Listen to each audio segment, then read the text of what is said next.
And here, brother, you need to take a notice, brother, that Muslims in Pakistan, they don't rent their wife. Now, before we start, I would like to ask you all to pray to our brother Philip, the one who left a message for me just yesterday or the day before. He is very ill. So put him in your prayer. He have a surgery in Monday. So we pray the Lord will heal him and he will be back to normal. Don't forget about him, please. So this Muslim here, he is a sheikh, as you see, and he's holding a book in his hand, and he is so excited.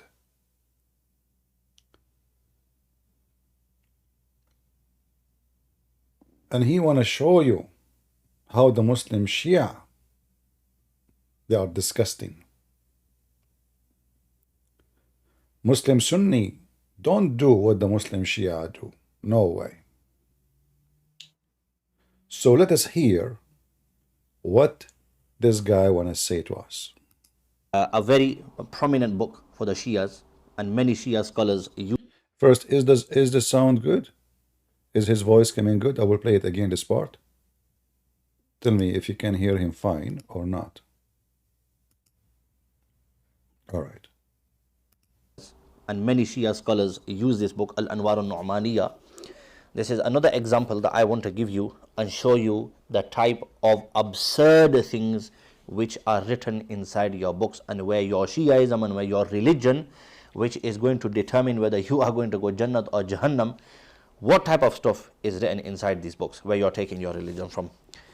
This is Anwar al-Nu'maniyah, and how far Mutha has gone. What extent people have actually gone to with this concept of Mutha, which has come inside your books. This is Anwar al-Nu'maniyah. He mentions a story of an individual who one day comes home and his wife puts some food in front of him, and he really likes this food. It was very nice. It was a really nice dish made. So he asks his wife, he says, where does this food come from?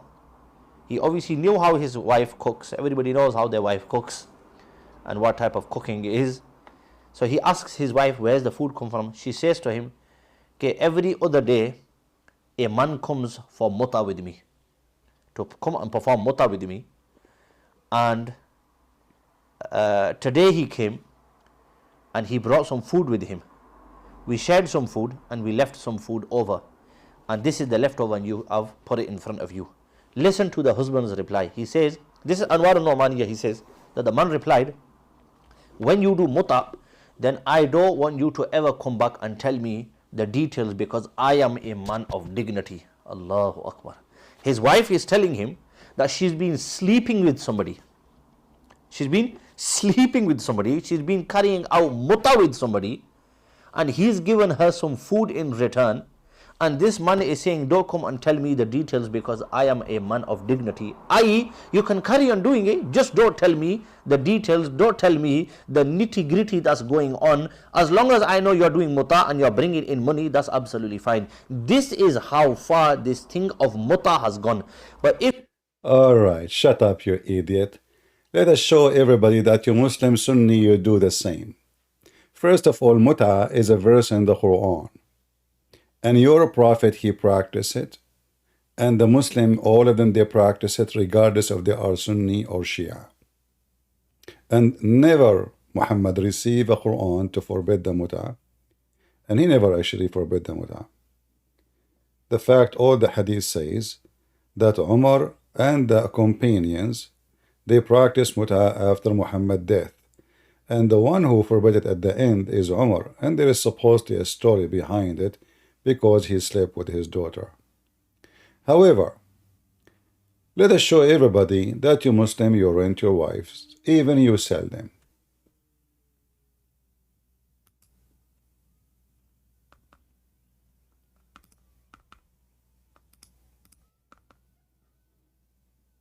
This is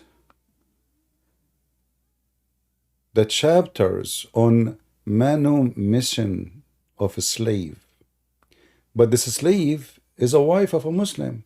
What the Muslim you do with her? Read carefully. We used to sell our slave women and the mother of our children when the Prophet was still living among us, and we did not see anything wrong with that. So now she is your wife, and she is the mother of your child. Then you sell her to other man so he can sleep with her. You did not even divorce her. If you want to say to me she is not a wife, she is just a slave, we rape them, well, that make it more ugly and more disgusting. However, she is the mother of your children, as you see. So you send the mother of your children, who one day he was going to be a growing man, and he call you father, and he have your name. You send his mother, and you sell her for a bunch of dollars to go and sleep and serve happy ending massage to a master who just paid you for it. Let us see more.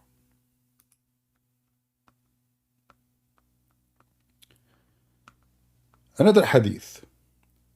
The merits of helpers in Medina. Helpers, they call them Ansar. Ansar mean the helpers, supposedly. Supporters of Muhammad. Chapter, brotherhood between Ansar and Muhajirin. Muhajirin mean migrant. You see, Muslims are really weird when they translate. It's supposed it's translation now. So when the migrant reached Medina, Allah Messenger established the bond of fraternity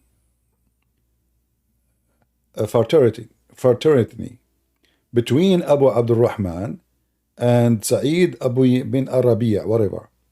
Sa'id said to Abdul Rahman, listen, Habibi, I am a rich man of all the Ansar, so I want to divide my property between us.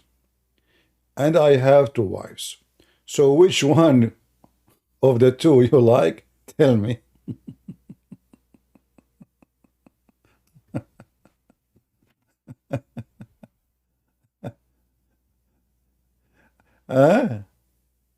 Is that a Sunni Muslim Sunni? Or those Shia? And is that a Da'if Hadith? This is al-Bukhari.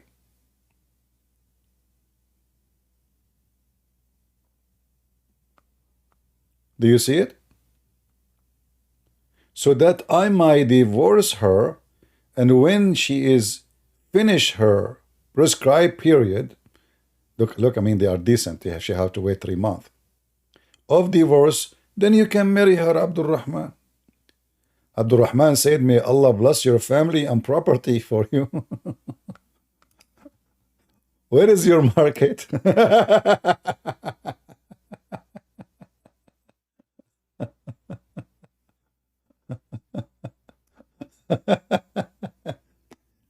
I remember the Muslim Sunni from Pakistan is making fun of the Muslim Shia for the guy. He said, listen, I am a man of dignity. I don't want to know the details where you get the food from. Huh? Don't tell me, just do it. Now, if we go in the Quran, we will find that the Mut'a is there. But we are not done yet. Let us see more reference.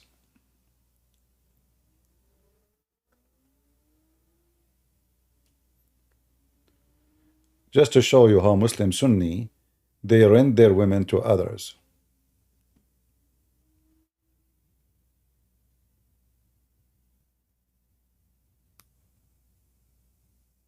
Especially when it's come to the slaves.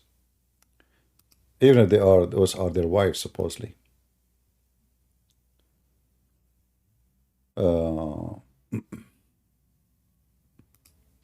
Let us see this one. I have to use Google translation in order to make this one work.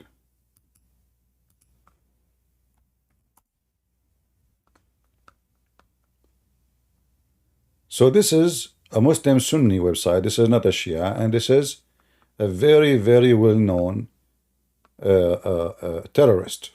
His name is Ibn Hazm.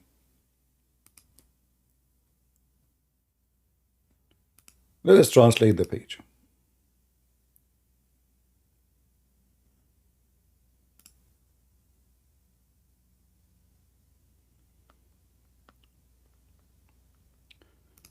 Read carefully. Question.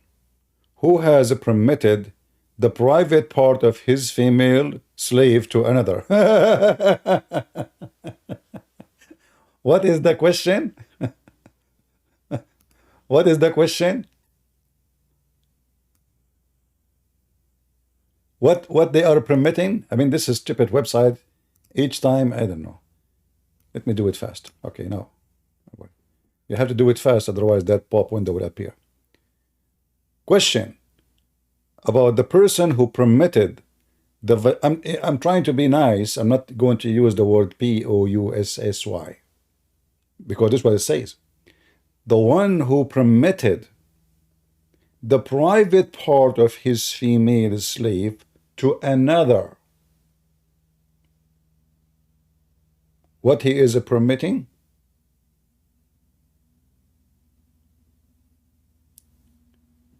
He is inviting his friends, and they are saying that, you know, simply what they do. You own a slave. You have a friend, he is horny. Even the wife here, you see the wife, she allowing the husband, she tell the husband, go and, you know, I allow you to use her vagina.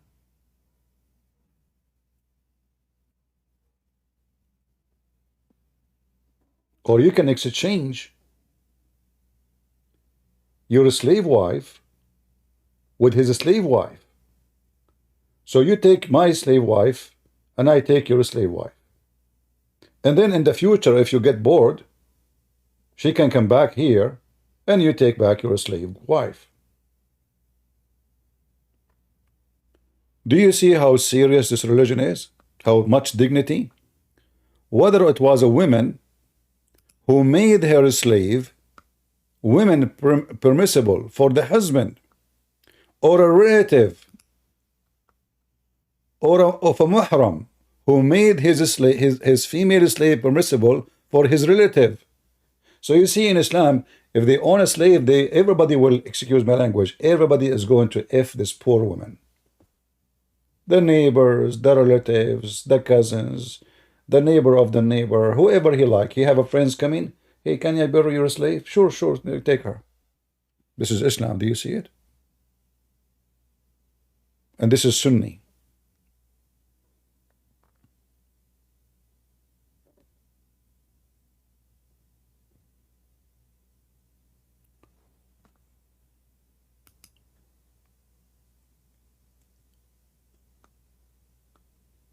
Now going back and speaking about rent.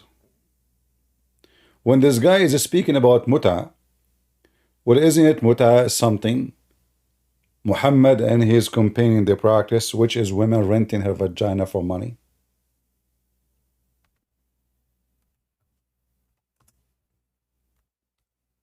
And now the Muslim Sunni, they are making fun of the Shia because they practice it. Will you practice it until now? Or we can prove it very easy. But let us see your history with renting your women.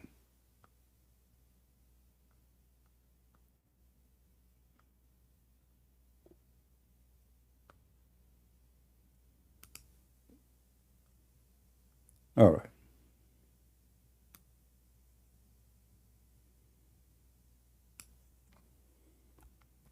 You will notice in the Muslim Sunni translation for the Hadith books, they always fabricate a translation and they So if somebody were to say, how can we believe? Where you came from?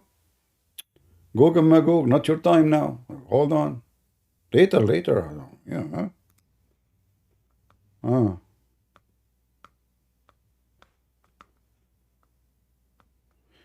Anyway, for those, by the way, they want the reference. This is the reference for this hadith. Let me show you the reference here, Al-Bukhari. So you can search for Al-Bukhari, hadith number 3780. Al-Bukhari 3870. I hope the admin they can post the link for those who they are in Rumble and YouTube. And the other one, Sunan Ibn Majah, hadith 2517. And as you see, both are very authentic. Now let us show you something else.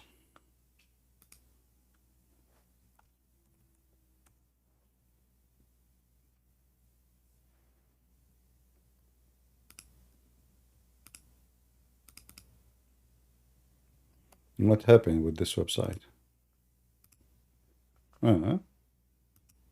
Something wrong with it.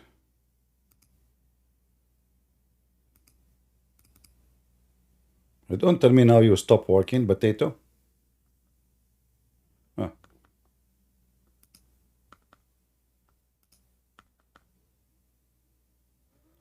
We used to do Mutha. There's no Hajj, there's nothing, this is just Mutha here. If you read here, it says, the verses of Mutha came down in the book of Allah, and we did it with the messenger of Allah, and no Quran came to forbid it. And no, the Prophet never forbid the Mutha.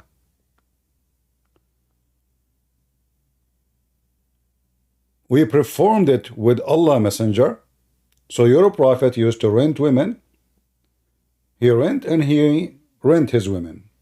Obviously, because if you rent women, then your woman, she can rent herself. And your daughter, at least, she can rent herself. And nothing was revealed in the Quran to make it illegal. Nor did the Prophet forbid it till he died. But the man who regarded it illegal just expressed that his own mind suggests. And this is Al-Bukhari, hadith number 4518.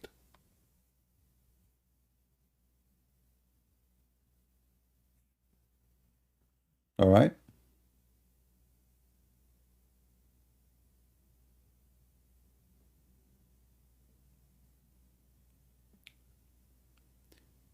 Philip, he tried to message me in Patreon. Maybe you can make another account, because maybe I blocked you because you said you insulted me before. So try to make another account and contact me, please, Philip, if you can. All right.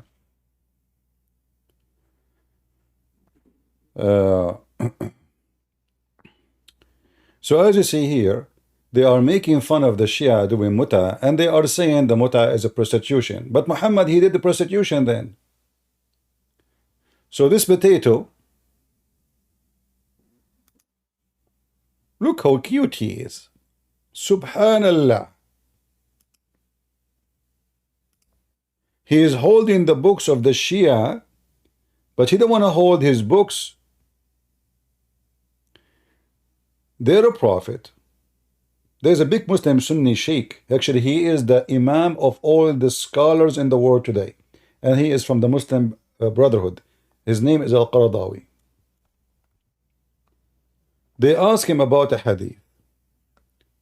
That Muhammad, he said, a man before he go to his home, if he is in a traveling, he have to inform the wife he should not come home at night. So he sent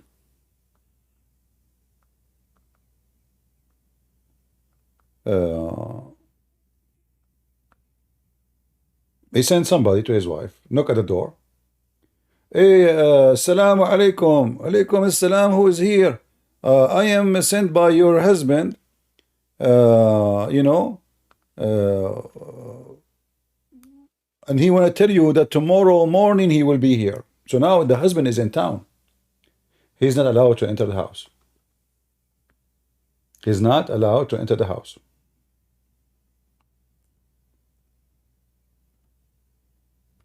Why? So they asked the sheikh, why is that? He said, brother, Prophet Muhammad is just helping you. Imagine you come back from a longer travel and you come back home suddenly.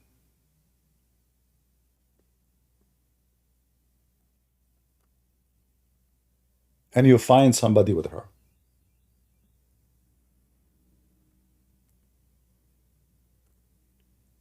Can you imagine how big the disaster is? Especially one witness cannot prove adultery. So now you know that your wife's sleeping with somebody, but you cannot even say anything about it. So the Prophet of Allah is helping you.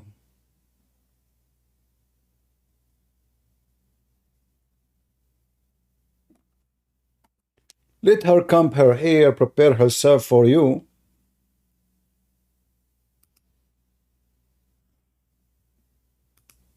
And don't surprise her.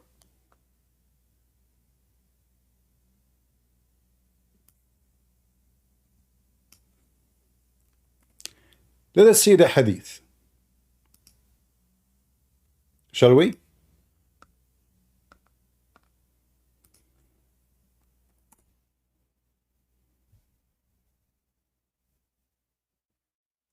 Come on.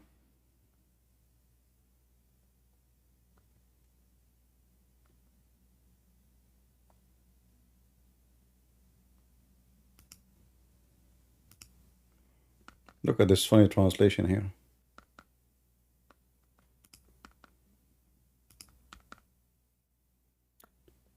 Chapter: If a man is away for a long time, he should not enter his house at night.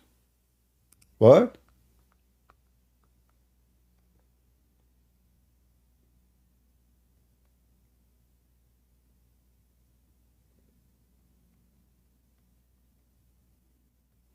Do you see it?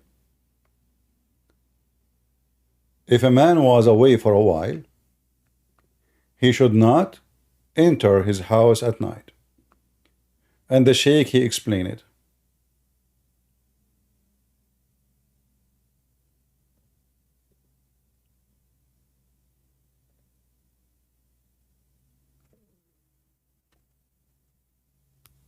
Let us see a different hadith. And by the way, this is here, Al-Bukhari 5243, if you are looking for reference. Exactly, she should put a light, green light, so as long it's a red light, he should not enter. And the Muslim Sunni making fun of the Shia.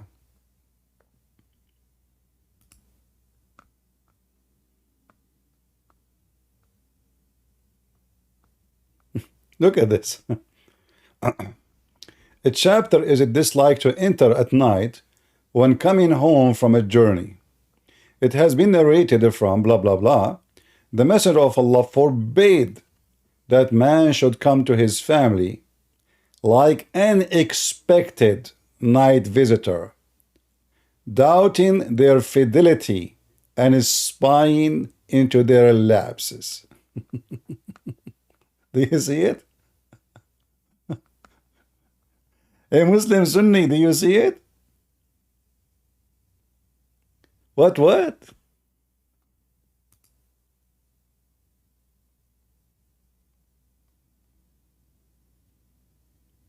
What you cannot do?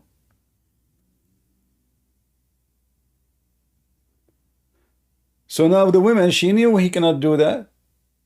She bring her boyfriend. And you know, we know the hadith where Muhammad, he forbid the Muslims from accusing their wife of fornication unless they have 4 witnesses. A man, who there is a verse about him in the Quran, he knew his wife, she is sleeping around. So he asked the Prophet, "Hey Prophet, are you serious? If a man find his wife, he find a man with his wife, should he kill him?" The answer, no. Ubadah said, the Messenger of Allah said, "What do you think if I find with my wife a man? Should I give him some time until I bring 4 witnesses?" He said yes. But look, but the man cannot enter the house at night if he was on a journey. So he cannot come himself, he cannot bring four witnesses. The women, she have all the time to do what she need to do, because the husband cannot come home.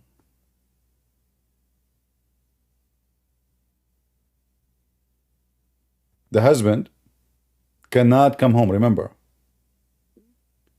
And now if he tell her, and he came home, and he found her with a man, still he can't do nothing about it. He have to go and find four witnesses.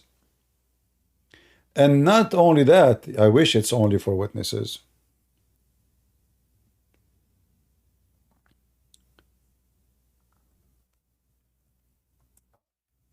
They have to see his penis.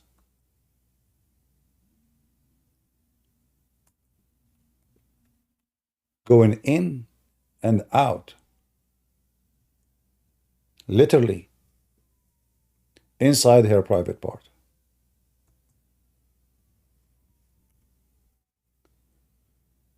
And here you know, I mean, the women and the man, they can do fornication then, and nobody can see it, even in the street. I mean, the women, she can wear a skirt, she can sit in the top of the guy, nobody can see anything going in and out. You know, I mean, how you can see anything? Even if they are, I mean, what if she is sitting in the top of him and they are totally naked? Still, there is no fornication. Did you see the penis going in and out? You did not see it.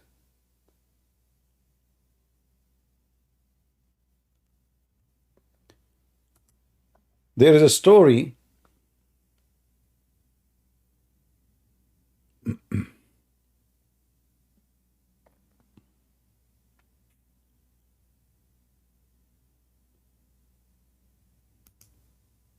about Umar al-Khattab.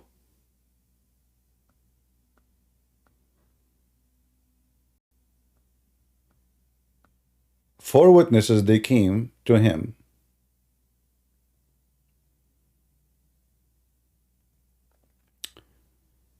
Let us see if I can find the story for you. And by the way, this is if a wife fornicating. What if it's a rape? How you can prove rape? How in the world we can prove rape?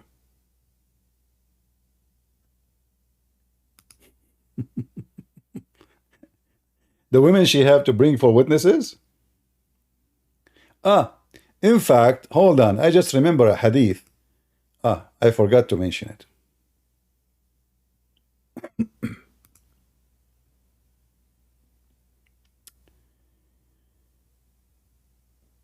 There is a hadith about a woman, she was very hungry.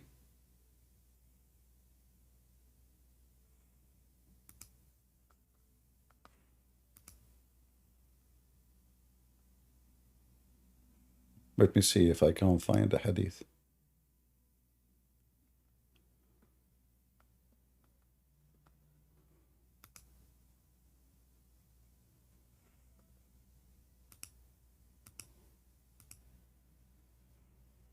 All right.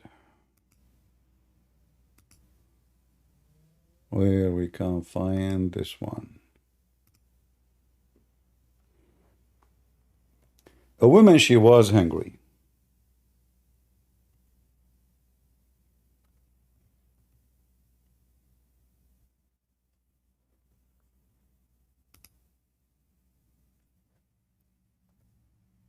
And she was in the desert.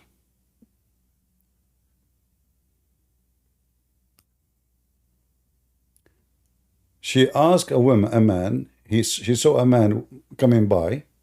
She begged him for food. She is hungry, she is dying.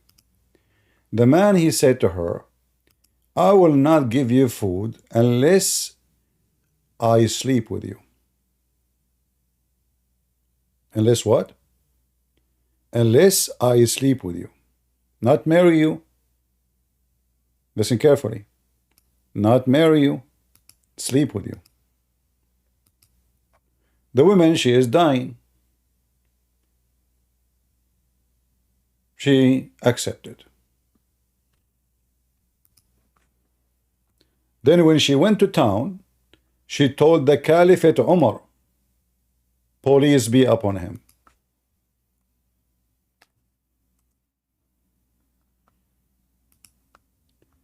This is a Sunni book. Hey Abdul, do you see how many Sunni books we are showing you? Huh? This is your books. This woman literally, she rented her vagina, and Umar considered that a dowry, wages. Read carefully. This is the Imam Muhyiddin al-Nawawi, volume number 20, page number 25. Let me use Google translation. Maybe if we do part by part is better, so that window will not appear.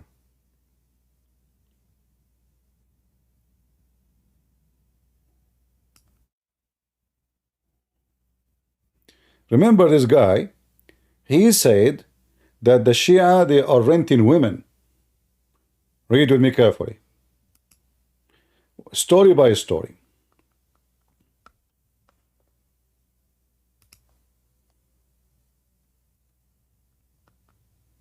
The second aspect is that the apparent evidence of slander is general, and nothing can come out of that except what has come out with evidence, and it has been confirmed that whoever was like that is a slanderer when he said even if he hired a woman.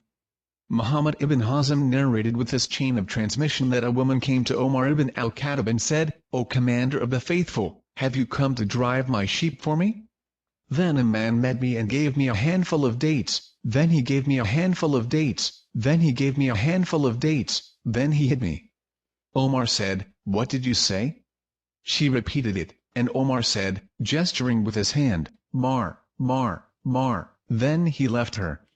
Translation here is not accurate. Here it says he hit me. He did not hit her. He did F her. All right? So the word here is about the F word. This is not about hitting. And there is no, no slander. Here it says hire a woman. It says rent a woman in Arabic. Istajara. Istajara. Let us go back. The translation is very horrible. Let us try maybe part by part. Let us see here.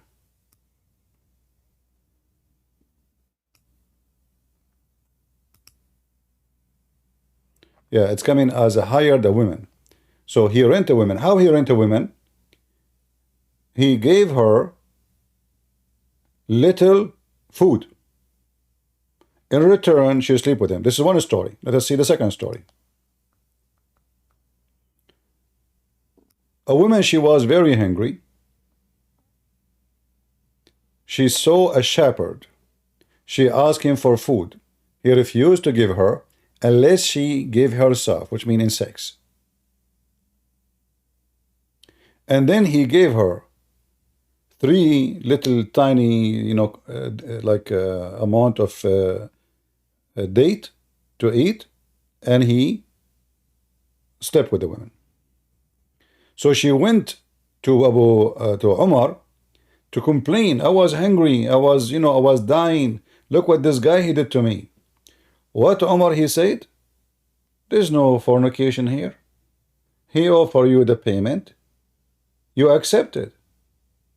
Read carefully. He rented you.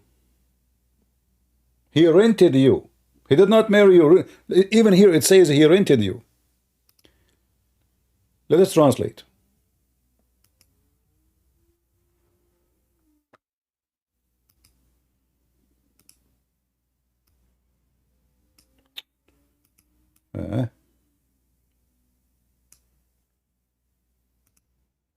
All right.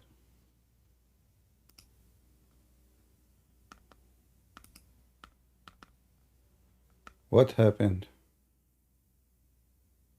I mean, this translation software is really something. And it was reported to Abd al-Razzaq that a woman was afflicted with hunger, so she went to a shepherd and asked him for food, but he refused to let her give him herself. She said, so he made me 3 handfuls of dates.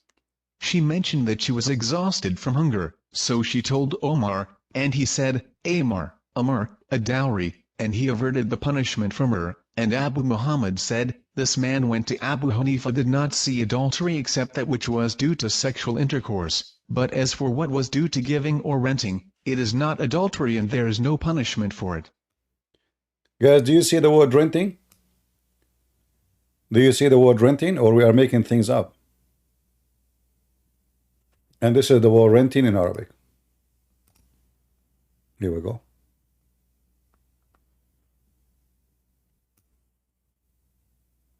And this is not a fornication. So remember, the other guy,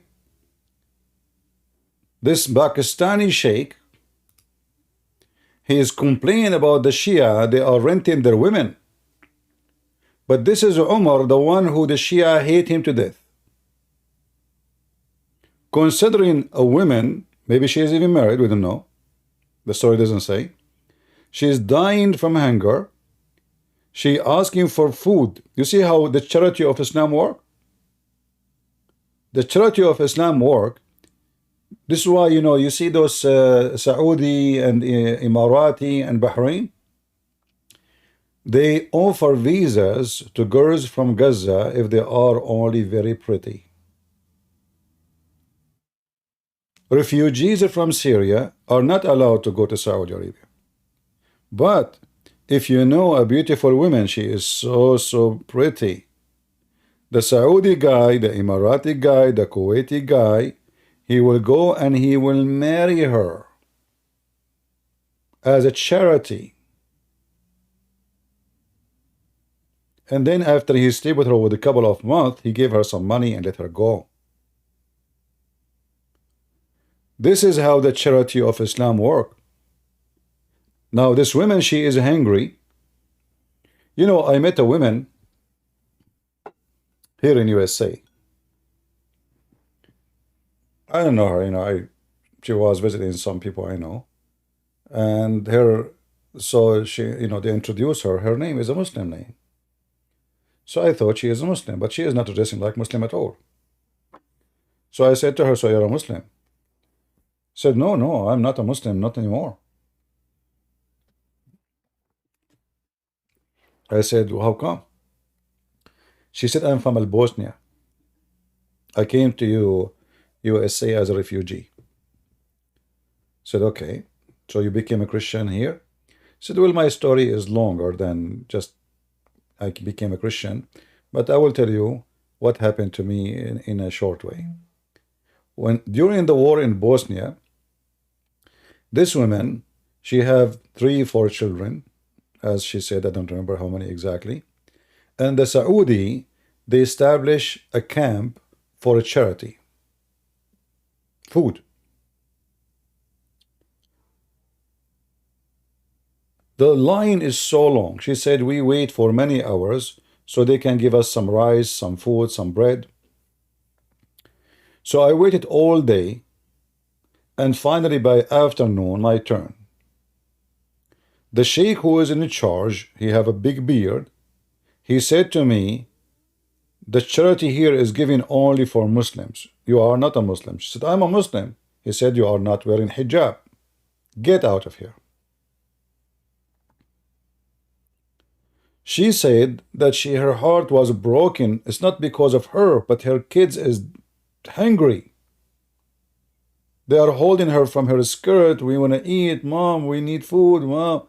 She didn't know what to do. And then they told her, some of her friends told her, wait until this guy he go, because there's a shift, and come back and stay in the turn. Actually, right away, go back, stay in the turn. By the time your turn arrive, the guy will be gone. So, and now she wear hijab. So she put the burqa, she dressed like a Muslim woman, and she stand on the line. All the way until her turn came, and it was a new guy. Everything is going good. Then this guy, he went down to her son, who is a few years old. He said to him, do your mom pray? The kid, he said, no. He said, do she wear hijab? The kid, he's saying no. He kicked her out again. Imagine how filthy the charity of Islam. This woman, she heard that there's a Christian charity few kilometers away, in a town where it is, like let's say between the Serbian and the Bosnian Muslims. So she went all the way walking with her children there. She said, they gave me a shelter, they gave me food, they gave me medicine for my kid. They never asked me what is your religion. They never says to me you should convert. They never force a Bible on me. They never mentioned anything to me. They were so nice, so beautiful, and my children loved them. And I said to myself, whoever the God of those people, he is a good God. And whoever the God of those people there, the Saudi, he is a filthy God. My children are dying from hunger, and he is worried about if I'm praying or not. So since then, she started learning about Christianity, and she decided to become a Christian. And now here we are showing you a real example how the Muslims, this is the caliphate, this is not any guy, this is the Muslim. Actually, they call Umar as the most just person in Islam. Muhammad, he says, if there is a prophet will come after me, it would be Umar. Imagine how important Umar is. And this is Umar. The woman, she is coming to him, the man, he raped her. She is hungry, she is dying. He forced her into sex. Umar, he did not marry her. He just slept with her and go. Umar, he said, this is dowry. It's your, you see, and here, by the way, you see that the word dowry in Islam does not mean dowry. Dowry in Islam mean rent. And as you see here, given or renting. Do you see it? It is not an adultery. And there is no punishment for it.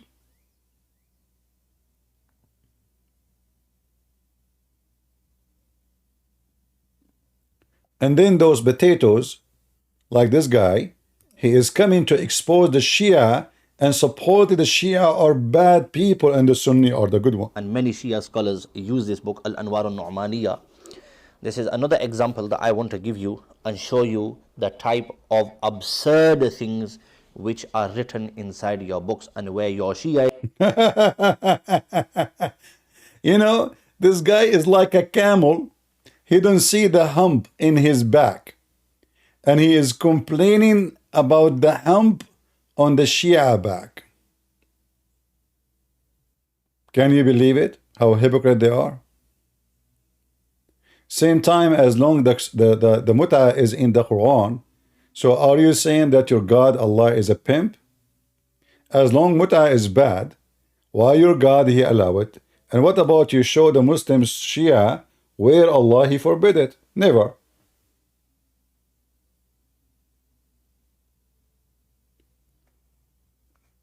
We can show you tons of reference.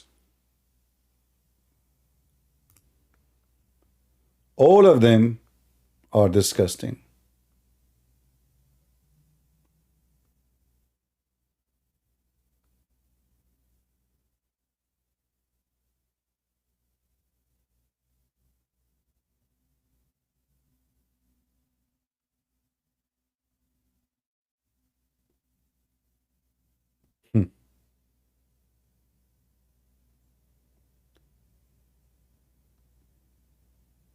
And the funny is, the Muslim Sunni now, they will say, we will not practice what Umar practiced. Well, do you condemn Umar then? They don't dare.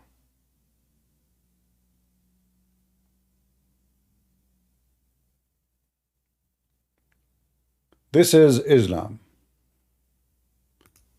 Islam is nothing but satanic cult, as you see.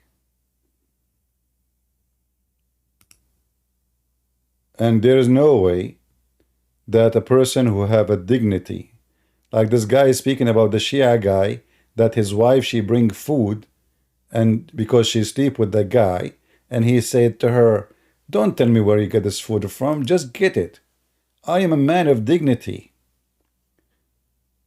Are you Muslims men of dignity when your prophet even said, if a man he divorced his wife 3 times, she cannot get back to him unless she go and if a new man?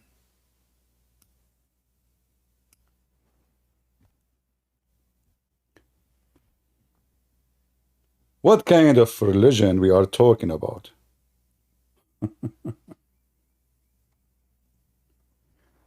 Are you a man of dignity?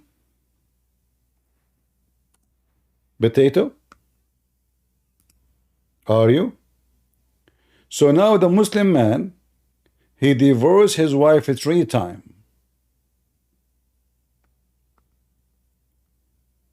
She cannot get back to him unless she go and if, I'm being polite, you know, honestly, if a new man, and then after the new man if her, and he divorced her, then she can go back to the previous husband.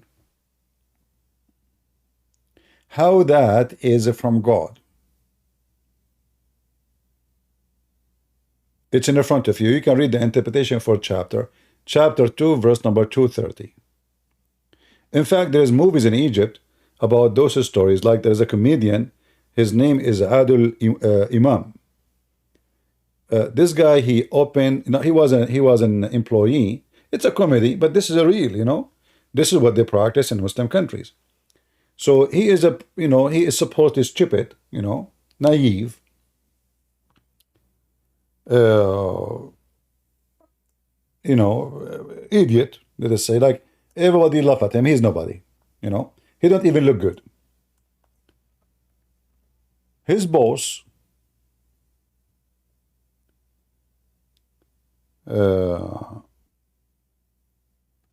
divorced his wife 3 times. The boss now, oh, he's going to marry his wife to somebody else who can get back to him. And the wife, she want to go back to him too, but you cannot do it, brother. So he asked this guy if he can marry his wife for 1 night. Just 1 night, brother. Can you do it, please, for 1 night? And I will pay you good money. All right? The guy, he said, okay, you know, sure, you know, fine, no problema.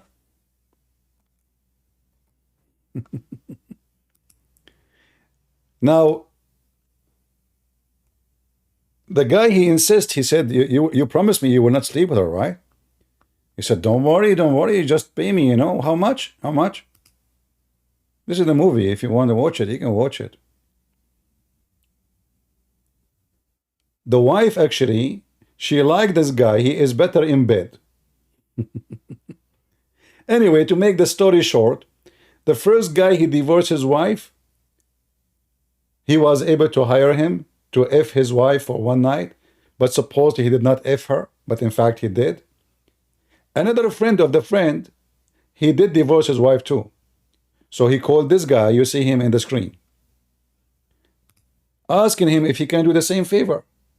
The same he did to his boss. So this guy, he does his job. He doesn't do anything in life. Men who divorce their wives 3 times, they call him to marry their wife for 1 night. And now for sure the night is very hot. I'm afraid if I play the video, you know, YouTube will give me copyright as usual, you know. So the Muslim Sunni, they have dignity. The movie name, you can see it here actually in Arabic, in English. زوج تحت الطلب. You see it in English? Let me see if I can zoom in. I cannot zoom in. I'm zooming in, but it's zooming to the wrong direction. Let us see if we click here. Okay.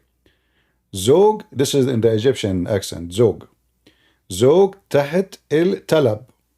Okay, you can search it, watch it. I don't know if they have subtitle, but it's about really something the Muslim they practice. Yeah, which mean a husband and their, like to call, to order, like you order a husband. And who is the one ordering the husband? The husband is ordering a husband to his wife. And the Muslim Sunni, they are talking about what?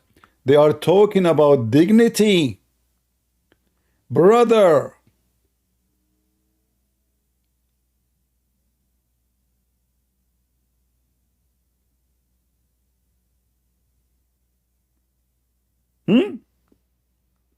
And all those in the movie are the wives of the bosses. One after one. And this guy, he is doing a charity. Like what? You divorce your wife 3 times, brother?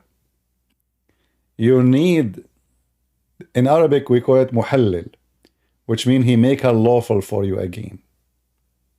Husband on demand. That's a good translation. All right. This is the cover of the movie. And those are the husbands behind it. Look at the husbands behind. And the funny is, not a single Muslim there to be upset. They were laughing. This is true. Nobody there to say this is, And this is the guy, look, this is the sheikh. He come and he make the marriage lawful, brother. For sure, brother. Brother. The sheikh, he is saying to him, by the way, you know that what you are doing is not going to be right unless you F her. Watch the movie. This is what he said to him. You should know what you are doing is not right unless you F her. You have to F her. Don't listen to them if they say don't. The sheikh is advising him. You should F her. Otherwise, brother, it's haram. It's not right.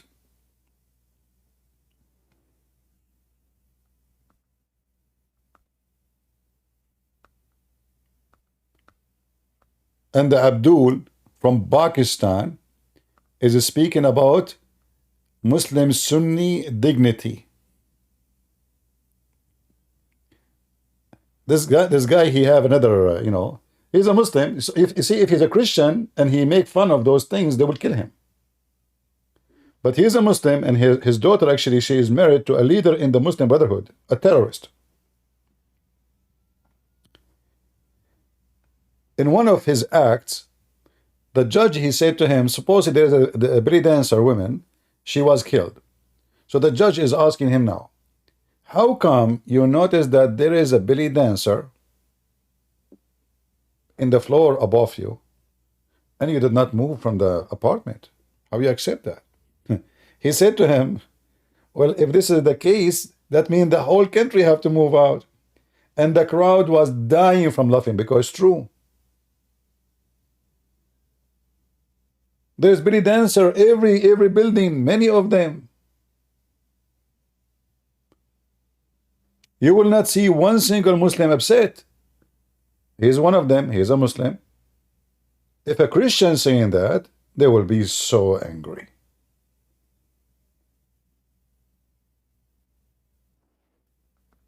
Drugs, belly dancing, nakedness, you name it. But if a Christian who want to build a church, good luck with that.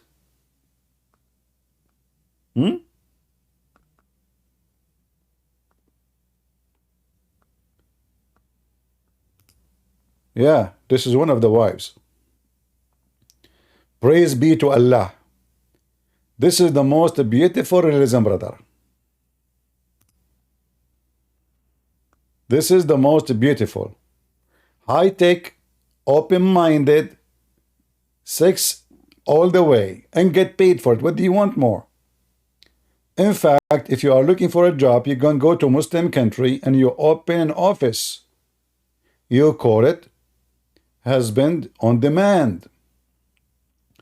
You get paid and you sleep with women. Now, I warn you, not always those women, they will be pretty. I mean, this business is business. Just to let you know, it might be the woman who is divorced is 200 years old. But you have to do what you need to do. All right? In this case, you marry her, but you don't sleep with her. Just go, make her eat some food, and sleep early, and and bye bye bye. Okay, good night. See you tomorrow morning. Okay, bye bye. Yeah, I'm tired. Yeah, okay, bye bye. So, a very, very good religion. And they say to you, and this guy, the Sunni guy from Pakistan, he is speaking against the Shia. But the fact, this is what they do. I'm not going to stay for long with you guys. That's enough for today. Please download the video. I'm not going to keep it. Download it, share it, and let everybody. Somebody's saying to me, are you jealous? Oh, absolutely. Are you jealous yourself that your wife, she will sleep with me? A Muslim asking me if you are jealous. Oh, Abdul, what's wrong with you? So your wife will sleep with me, and I am the one should be jealous? What the heck?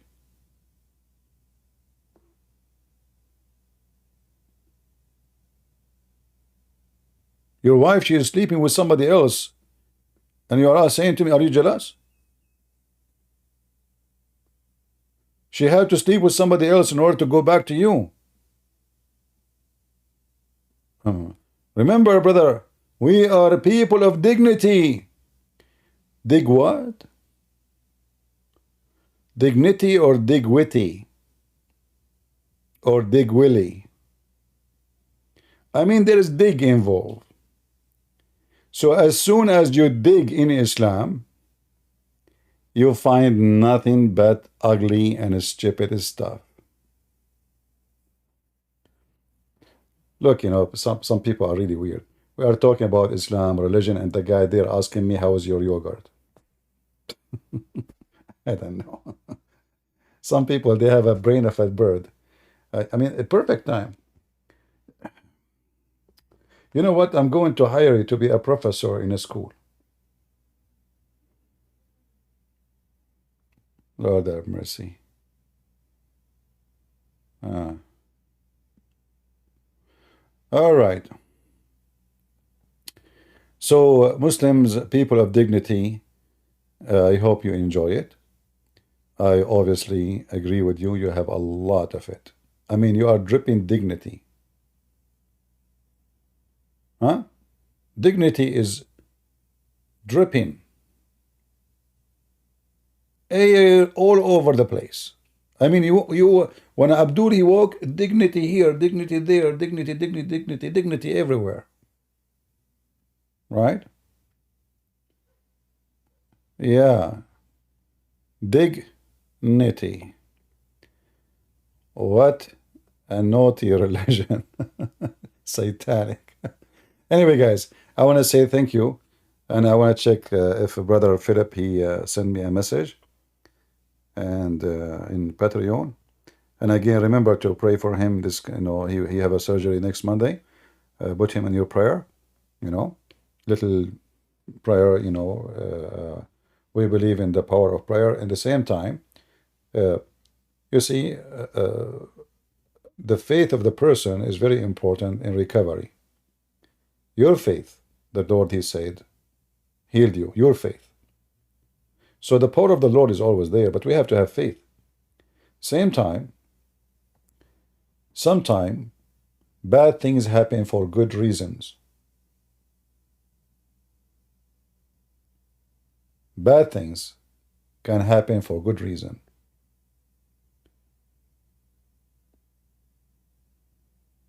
Sometimes we need bad things to happen to us, so we wake up. When a human being is wealthy,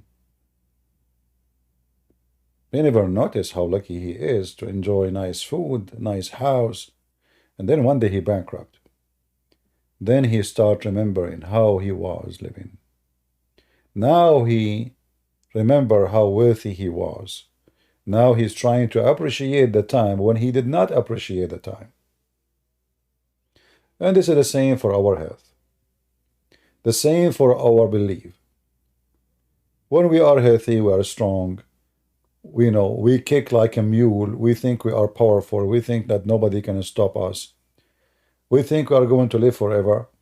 And then one day, all of us, this is not only for a person, all of us, one day we will get weaker and weaker. And suddenly we might get so weak, so suddenly, even in a very young age, then we notice that our existence, the very existence of you, can change in a second.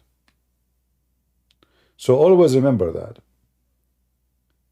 Appreciation is the key of happiness. Even when you are sick, even if you are dying, if you appreciate death, you are happy. And you might say, how in the world anyone can appreciate death? Well, I will say to you, I will appreciate death every day. Death is a mercy from the Lord. You don't want to live forever and your body is not functioning. You don't want to live forever under medical and etc. and pain. So death can be mercy. Healing is mercy. But if there's no healing, don't be attaching yourself, desperate. Appreciate what you have. I told you before a story about a monk. He was dying. They brought a doctor for him. The guy hardly he can talk. The doctor told him, look like you have a few hours to live, maybe less.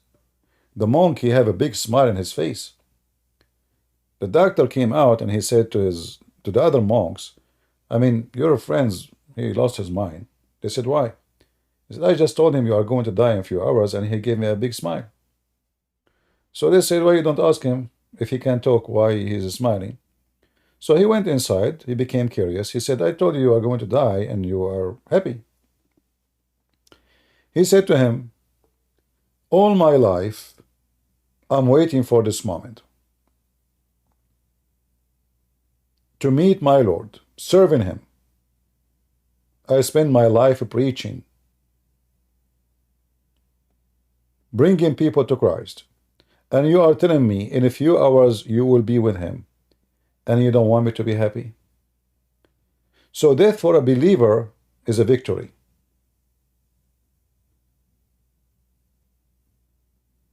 Illness is a trial. You start questioning yourself, why God he is doing this to me, what I did. I'm a good person. I don't deserve this. The strong person in faith, he never failed. He passed the trial. His death will not make him fear. His sickness will not make him deny the Lord. Being poor will not make him a pervert, a thief. He will stay decent, and he will do what he needs to do to survive. So always remember that bad things sometimes can happen for good reason.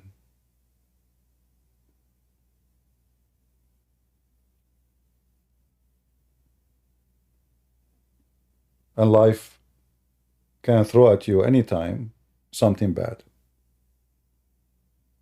And you might think it's bad, but it might be turned good. For your salvation is way more important than anything else. The Lord, he says, don't fear not those who destroy the body. Disease, illness, any kind of things, they destroy the body. Fear the one who destroys your soul. That is the one you should fear. The one who will make you go to hell. And he said, have faith, and your faith will heal you. So we pray that Philip, who is, I hope is listening, he will be strong. He will accept what he is going through as a trial of faith. He will stay faithful, and whatever come should not change anything. For the most important, that he is saved.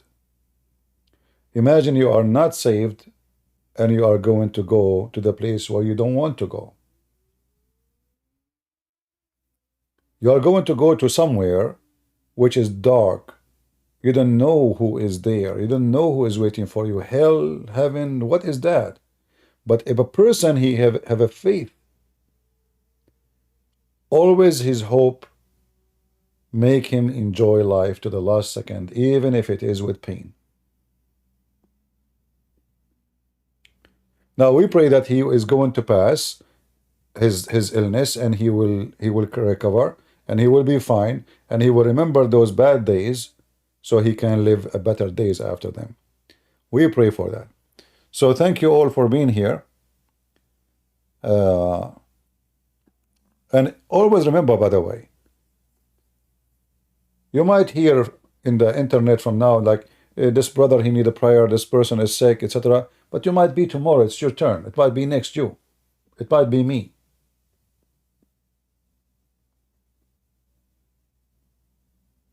It might be you, anytime.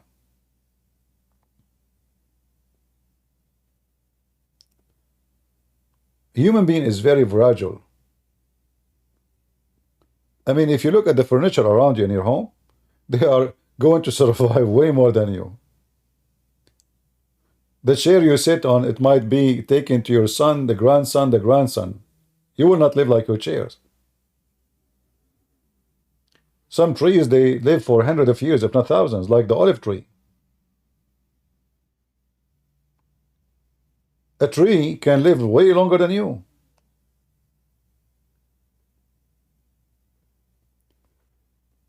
But the blessing is not about how many years you live. The blessing is about how much you were blessed in your life and what you did. And if you were able at least to save yourself before you go and you meet your maker. I hope soon we will hear good news from everybody about their health. But for sure, we will get sick, we will struggle, we will suffer. And this is part of our life. We are not living in heaven. We are living in earth. And those who live in earth, from dust to dust, they go. Thank you all. God bless you. And see you soon again. Take care. Don't forget to download the video, share it. I will not leave it here for long. All right? Take care.